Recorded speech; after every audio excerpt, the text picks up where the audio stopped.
tur hay cần chỉ lắng nghe nên ra nó ấm vàng nè đúng ski dạ vậy giá cái đó nó vậy nên thế July Myriad Safari sáng thì là sầm thì họ lại ra một Paridon thôi lại còn có mấy con chim xe nó tôi lại có chim xe to với là rem đầu rồi là mỗi giấc là rem đầu tôi tiền ăn thêm lên có phần mấy bên chút tôi thêm lên anh rồi đó ruộng sur kui mấy này bên chút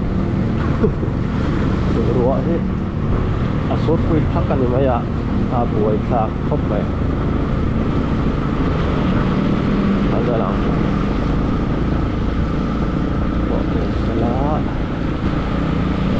sur char mấy mi char sur ta chung quá lúc char thôi ai làm bằng cái chỗ bữa nào bị cái cho nên traffic là giảm đấy, có đâu tóm mấy thế mà sao cuốn về lại tìm xem không sao ông về đấy thế sợ hả dàn lắm bằng cái phải đóng tiền nó vào ruộng xuống nè chỗ nào tiền lai đậu ra nên hành một lốc xám anh ấy một lai được khán em lâu em tu vi war tháp po han lâu tiệt thắt tan rồi sao cái em đây này đặt chuột chỗ nào lại cho nên ruộng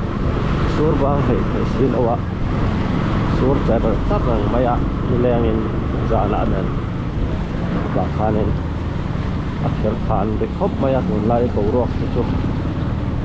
còn sẽ bắn lạc thì trên lạc phần trên bắn lạc qua lắm à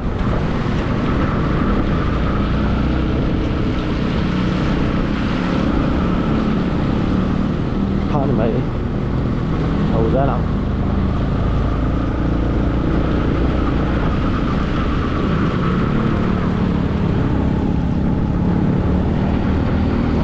here bang kai khop mai lai so đấy cô nào hát các dịch vụ tao lâu á here dia nó đủ mai cái khác here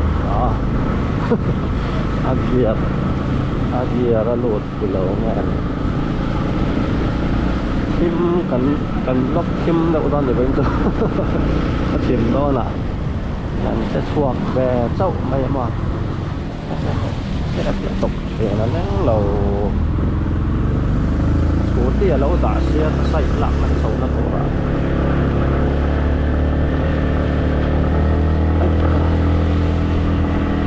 giờ đến giờ nó ít lạc thì chuyển nó hay lại con cái gì ít lạc thì nói rồi buổi sáng đây hít sầu em bọc các con nó sụp sầu mấy này cắn quàng hết không con quỷ sụp sầu thầy khóc bây giờ đã lắm Phật em bọc làn thoát chuan vội mình lần phong phụ mềm nắng lò nó có rồi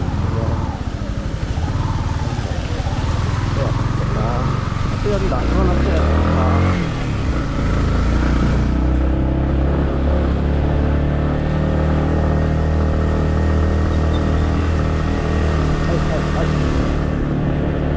con về đánh lại ho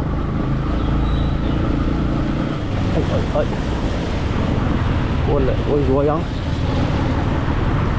con nó ruồi ạ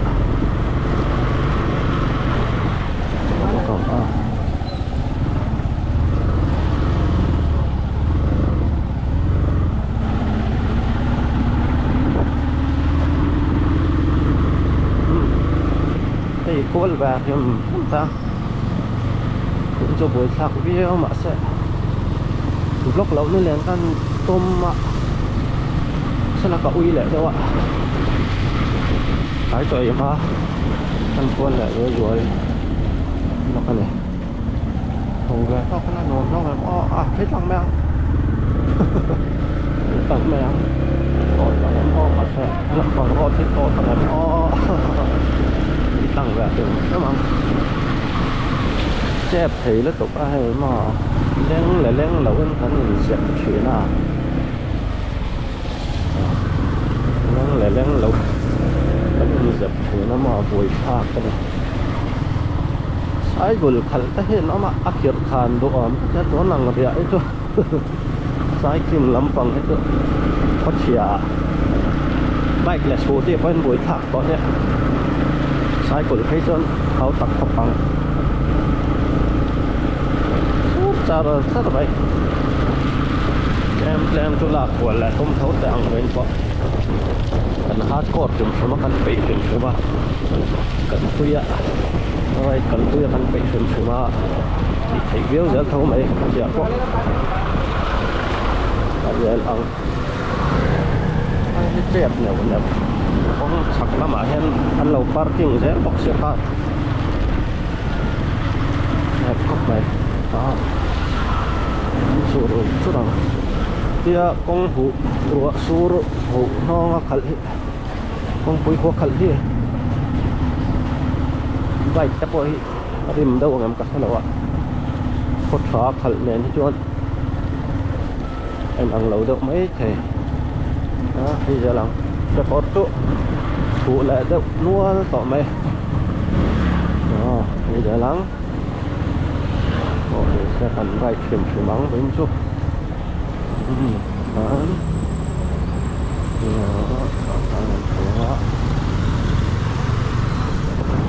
không chuẩn thì đây đó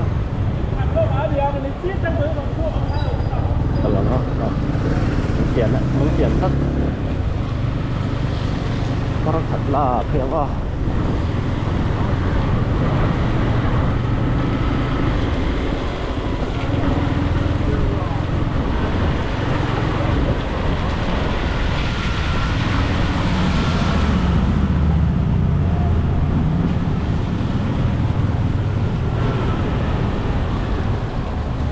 suốt khởi về lại thêm tăng street light ta po ở thế này cho hay anh on chụp chụp tao mấy phim trap tao này đi rồi ini baru kum kata ni rồi ini baru kha sama sa tu na July ni to June thà khan ya ni ala rai thau me ya amar atu po phim trap to po phim ha chang to block lại kum phim phim ni la lai về lại insta ni la có lệ tọ mê lạ thằng ấy thể đó sẽ phải là thì là một chiếc lại con thấy đấy chỗ parking lầu xám sẽ con có chẹp to ảnh vẫn nó mò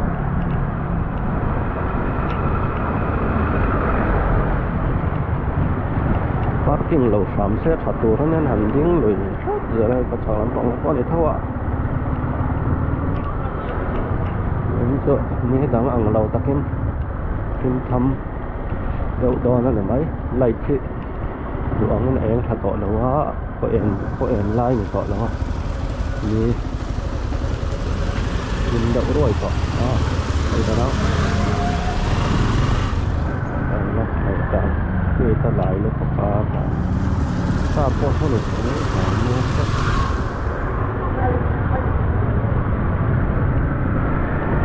làm luôn mà này cái thứ ai nhiều dâu chuyện lẩu vai tên là cả các con hàng thật hay chôn muông chuyển mà đuôi đó con rồi xuống cho măng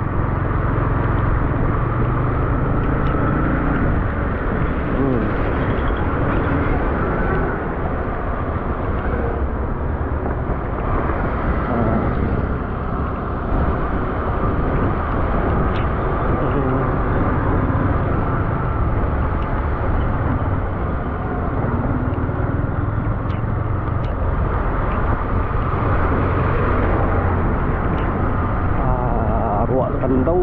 charวันนี้ตับไม่ไอ้บุยทักเนี่ยไล่ไรจ้ะตัวเต่าcharไปชวนชัวอันนี้ไหมก็เฉียมาไปอมเหล่าเฉียงเขาไม่อ่ะคน thì nó là nó khôi khởi động là khôi khởi động xí theo phải là anh ruồi như nó rất là mệt bạn không nói là hắn thấy để đâu không là anh chỉ cuốn cái đồng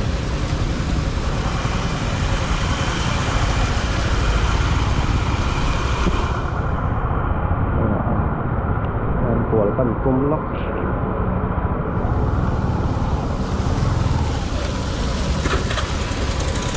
còn nó còn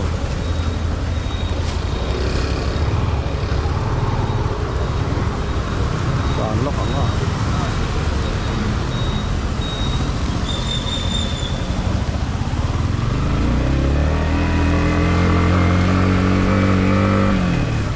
hai con cái tuổi khác nữa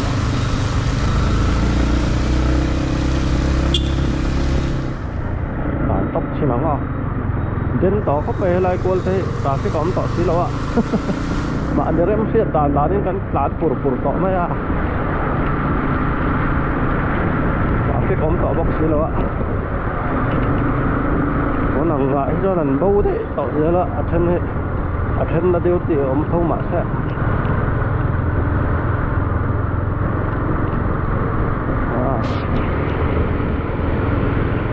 anh xuống không không chọn cái lăng nó nuông rộng nuông thôi lại chứ cái này chắc về thêm với cho scooty các cái chả là chuồn lắm bằng vậy cái này lâu hẳn đi lẹn hết chỗ ăn là lâu đi thế này lém lâu bốc ạ các về lại tìm thế mà có tìm đó là cần thịt thật lẽ cái chả là rồi khóc này thế á kia là chỗ nào cái này ta nuông thì lâu khóc mấy thủ lằng lai rồi đợt sự bộ hiện nên thì thôi ạ ngay cái này chú cần hát cô ra cần phun xuống luôn ạ mà nó chú thì rider sắm tắc hi tụm lai anh chọn chuột rồi à thì mấy anh cắt chuột bị lâu à chân bây giờ cho nên ruột đầu tiên bị lâu à mà nó chú cái này chú hiện nay tiền cắt thì cháu thâu ruột số này mà số lâu mà cần lùi thấu đó đi có xia po lạc sám của anh chú mang anh chú cần hát cor về cần tui về cần hát cor tu vangin có xia ruột số cứ vang cái mấy mày đi có được lâu cái chú cần thấu rồi là nhỉ anh cọt tay tức là bọn anh phải chúc mấy ạถึงทางไงนี่thì cần hốt thà lệ có tăng thì lòng đâu thổ khăn thì mấy đó sẽ bên gọc cả chùa lớn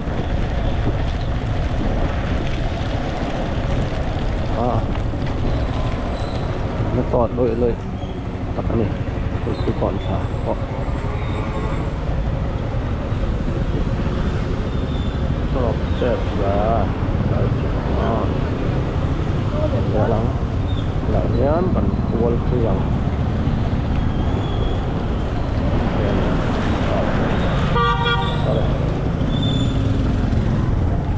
ควรไปรู้ยังอ่ะตกในเสละอันไหนไหนอ่ะป้าป่วยเชิญคงจะฟันละเชิญนี่จ้ะฮัลโหลสักเทปนี่มังจิเชิญล็อกซิก็เอาตักไอ้เวทเข้าไปนั่งไล่ตัวรวกอ่ะช่วงนี้ถูกมาบักที่นั้นเนี่ยย่อยกันนี่แหละนั่งไล่ตัวรวกเฉยđến cho nên là nó lẹ bẹt trẻ bóng thăng là mà nó khác đấy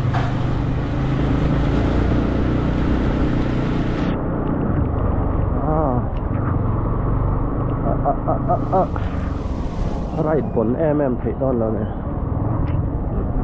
งั้น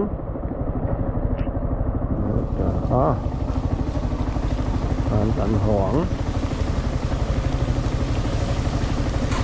mình cái cạnh hồ tạc của mình sẽ là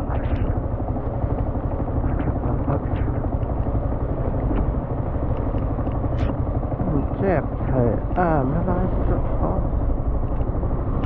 tuổi khác lẹ thật rồi chút ra chút chuyện mất ngày nào nó signal ha về măng xí đó tuổi khác rồi tắt mà bán thật vậy là bắt không hạ phụ mà tiếng chuông muông đâu đâu đàn bạc cái vậy rất là safety point một anh chị ha bây giờ là kim chuông ở đâu máy thủ phiếu đâu chỗ con cắt lái thì mình thấy mà không chưa chẳng em mà cân chuông lái cũng chỉ mà mình leo thôi anh hắn nói nữa khi bị ở bác sĩ nó cảm to thật cú vét mày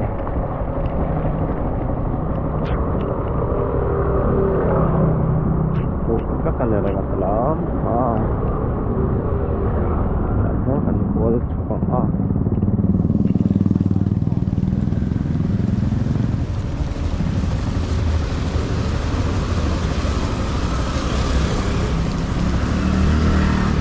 con cross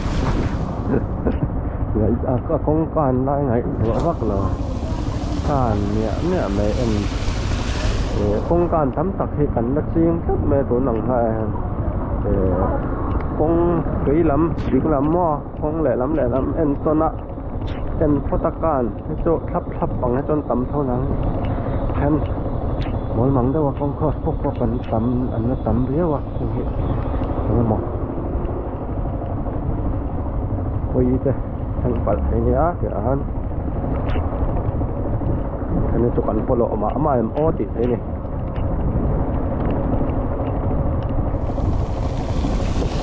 sao nằm